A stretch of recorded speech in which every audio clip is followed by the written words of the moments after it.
Assalamualaikum warahmatullahi wabarakatuh.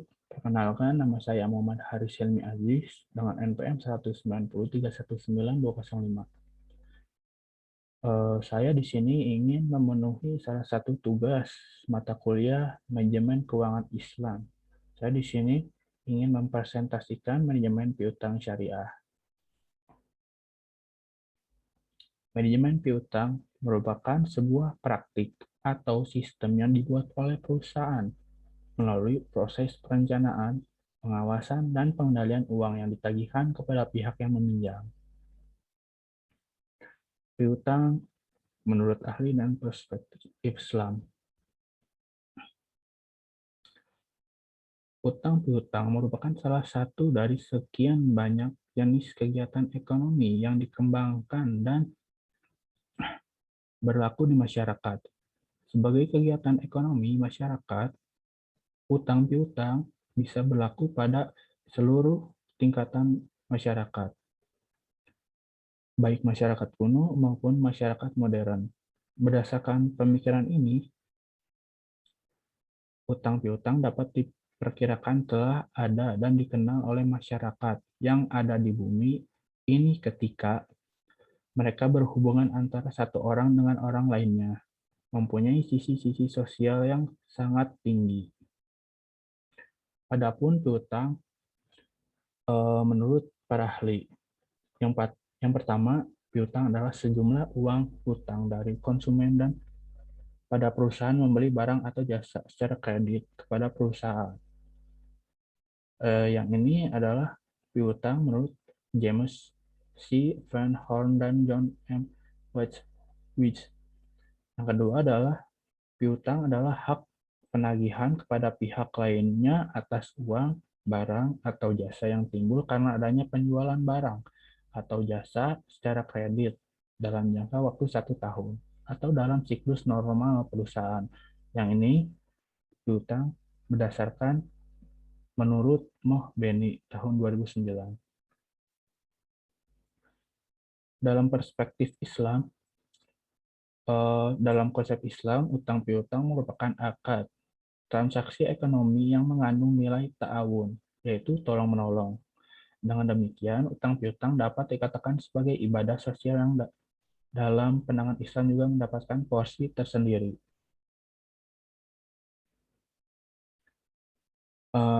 Dasar hukum. Hukum piutang pada asalnya diperbolehkan dalam syariat Islam. Bahkan orang yang memberikan utang atau pinjaman kepada orang lain yang sangat membutuhkan adalah hal yang disukai dan dianjurkan, karena di dalamnya terdapat pahala yang besar. Adapun dalil-dalil yang menunjukkan syariatkannya utang piutang ialah sebagai berikut.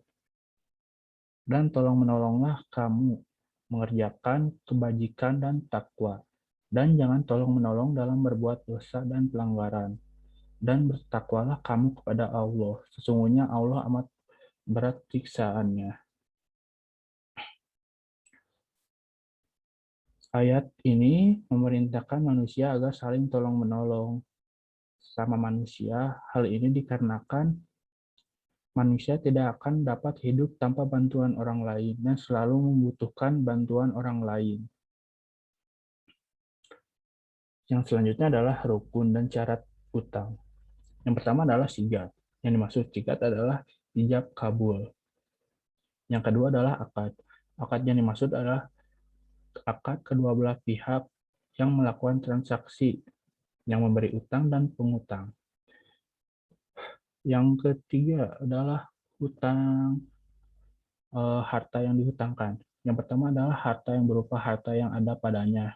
Yang maksudnya ini adalah harta miliknya, bukan barang yang dipinjam atau bukan barang yang masih bukan miliknya. Yang kedua adalah harta dihutangkan disyaratkan berupa benda.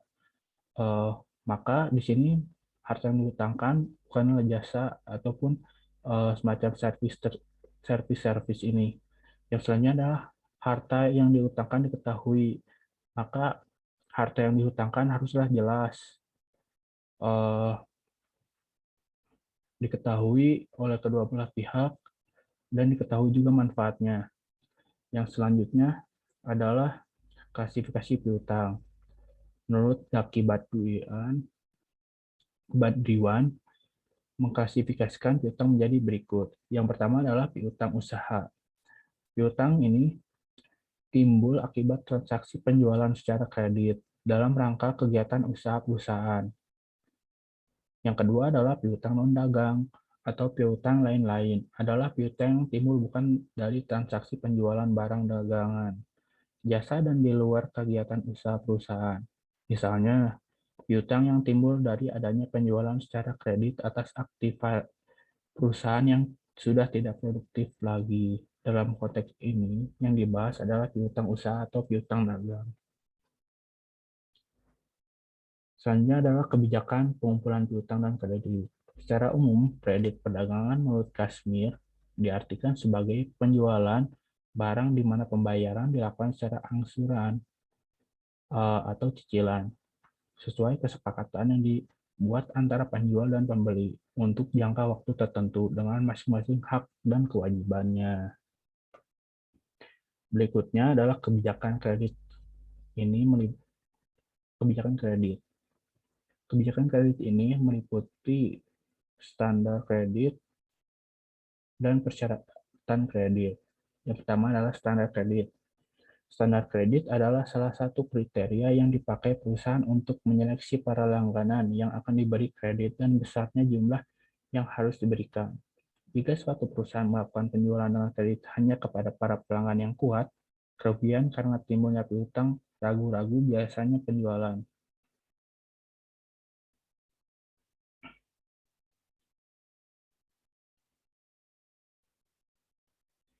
Yang kedua adalah persyaratan kredit.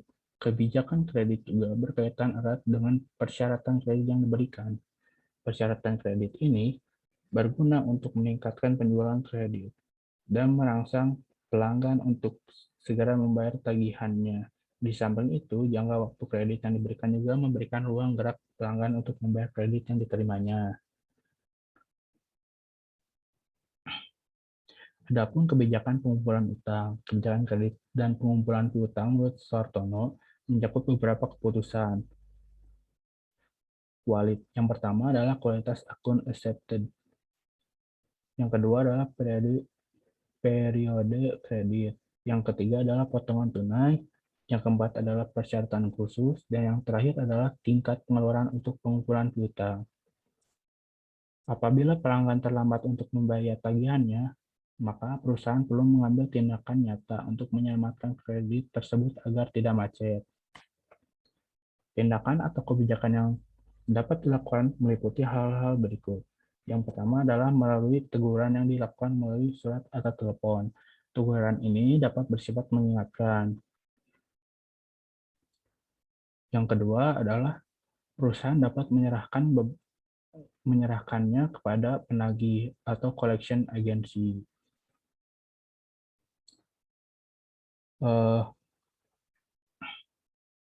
Yang selanjutnya adalah rasio berhubungan dengan piutang.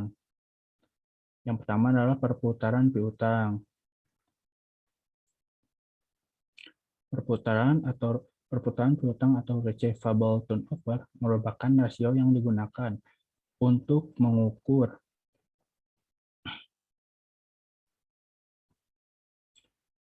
mengukur berapa lama penagihan piutang selama satu periode atau berapa kali dana ditanam dalam piutang ini berputar dalam satu periode.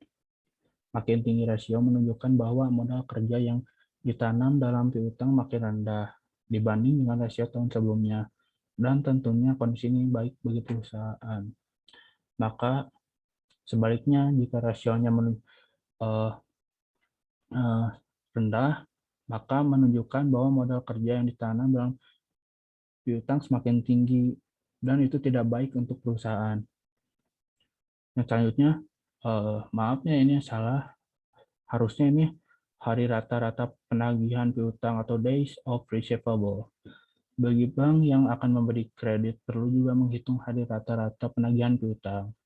Hasil piutang ini menunjukkan jumlah hari berapa hari piutang tersebut rata-rata tidak dapat ditagih, dan rasio ini juga sering disebut days sales uncollected.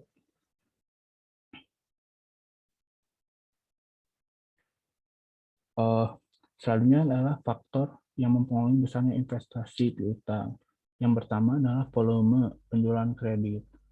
Makin besar proporsi kredit dari keseluruhan penjualan memperbesar jumlah investasi dalam piutang. Dengan makin besarnya volume penjualan kredit setiap tahunnya berarti bahwa perusahaan itu harus menyediakan investasi yang lebih besar lagi dalam piutang. Yang kedua adalah syarat pembayaran penjualan kredit. Syarat pembayaran penjualan kredit dapat bersifat ketat atau lunak. Apabila perusahaan menetapkan syarat pembayaran yang ketat, berarti bahwa perusahaan lebih mengutamakan keselamatan kredit daripada pertimbangan profitabilitas. Syarat yang ketat misalnya dalam bentuk batas waktu pembayaran yang pendek, pembenaran bunga yang berat pada pembayaran piutang yang terlambat. Makin panjang batas waktu pembayarannya berarti makin besar jumlah investasinya dalam piutang. Yang ketiga adalah ketentuan tentang pembatasan kredit. Dalam penjualan kredit, perusahaan dapat menetapkan batas maksimal atau plafon bagi kredit yang diberikan kepada para langganannya. Yang terakhir adalah kebijakan dalam mengumpulkan piutang. Perusahaan dapat menjalankan kebijakan dalam pengumpulan piutang secara aktif atau pasif. Selanjutnya ada risiko kerugian piutang. Risiko kredit adalah risiko tidak terbayarnya kredit yang telah diberikan kepada para langganan. Sebelum perusahaan memutuskan untuk menyetujui permintaan atau menambahkan kredit oleh para langganan, perlukah kita mengadakan evaluasi risiko kredit dari para langganan tersebut? Risiko kerugian piutang terdiri atas yang pertama adalah risiko tidak dibayarnya seluruh tagihan piutang. Risiko ini terjadi apabila jumlah risiko kerugian piutang tidak dapat direalisasikan. Yang kedua adalah risiko tidak dibayarkan sebagian piutang. Hal ini mengurangi pendapatan perusahaan, bahkan mengakibatkan kerugian apabila jumlah piutang yang diterima kurang dari harga pokok barang yang dijual secara kredit. Yang ketiga adalah risiko keterlambatan pelunasan kredit. Hal ini menimbulkan adanya tambahan dana untuk biaya penagihan kepada peminjam. Yang keempat dan yang terakhir adalah risiko tertanamnya modal dalam piutang. Risiko tertanamnya modal dalam piutang ini terjadi karena adanya tingkat perputaran piutang yang rendah, sehingga mengakibatkan jumlah modal kerja yang tertanam dalam piutang semakin besar. Hal ini dapat pula mengakibatkan adanya modal kerja yang tidak produktif. Selanjutnya adalah analisa kebijakan investasi terhadap piutang. Yang pertama adalah penilaian kredit. Penilaian kredit merupakan metode analisis nasabah dengan cara mengukur kemampuan nasabah dengan memberikan nilai skor. Penilaian kredit merupakan cara yang mudah untuk mengevaluasi kredit, khususnya untuk kredit bagi sekelompok nasabah yang memiliki ciri yang sama. Selanjutnya adalah metode 5 of C. Berarti ada 5C.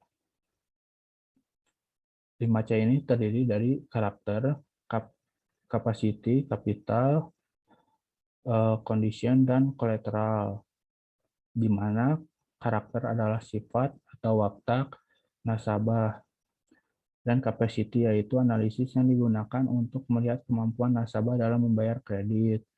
kapital, yaitu menilai modal yang dimiliki oleh nasabah untuk membiayai kredit yang selisih antara aktiva dengan kewajiban yang ada. Selanjutnya ada condition, yaitu kondisi umum saat ini dan yang akan datang. Tentunya kondisi yang akan dinilai terutama kondisi ekonomi saat ini, apakah layak untuk membiayai kredit untuk sektor tertentu. Yang terakhir adalah kolateral, merupakan jaminan yang akan diberikan nasabah kepada bank dalam rangka pembiayaan kredit yang diajukannya. Lalu ada yang terakhir adalah the 7 P's of credit. Sesuai namanya, di sini ada 7 P. Yang pertama adalah personality, yang kedua adalah purpose, yang ketiga adalah party, yang keempat adalah payment, yang kelima adalah prospect, yang keenam adalah profitabilitas, dan yang terakhir adalah protection. Di mana personality atau kepribadian merupakan penilaian yang digunakan untuk mengetahui kepribadian si calon nasabah. Dalam menilai kepribadian yang dilakukan, bank harus sama dengan karakter atau sifat atau watak nasabah. Yang kedua adalah purpose atau tujuan mengambil kredit. Seperti diketahui sebelumnya bahwa tujuan untuk mengambil kredit haruslah jelas. Yang ketiga adalah party. Artinya dalam menyalurkan kredit, bank memilah dan memilah menjadi beberapa golongan. Hal ini dilakukan agar bank lebih fokus untuk menangani kredit tersebut. Yang keempat adalah payment. Payment adalah cara pembayaran kredit oleh nasabah. Penilaian yang akan dilakukan untuk menilai cara nasabah untuk membayar kredit. Apakah dari penghasilan atau dari sumber objek yang dibiayai. Selanjutnya adalah prospek, yaitu untuk menilai barang ke depan, terutama terhadap objek kredit biayai. Tentunya harapan yang diinginkan memberikan harapan yang baik atau cerah. Yang keenam adalah profitability. Artinya kredit yang dibiayai oleh bank akan memberikan keuntungan bagi kedua belah pihak, baik bank ataupun nasabah. Jika tidak, sebaiknya jangan diberikan. Keuntungan bagi bank tentunya adalah berupa balas jasa yang diberikan nasabah. Yang terakhir adalah protection. Artinya perlindungan terhadap objek kredit yang dibiayai.